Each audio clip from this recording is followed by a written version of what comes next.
বিদ্যালয়, আমার বিদ্যালয় এটা। আমাদের ঘরে কি করছে দেখো, আমার ছাত্ররা কি করছে। রে দেখে যা, দেখে যাচ্ছি তোদের।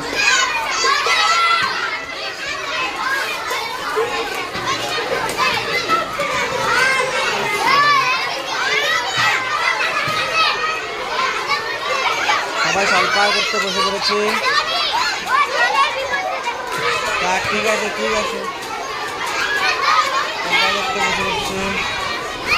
আমার দাদা মেয়ে দাঁড়িয়ে আছে, সবাই দেখছে।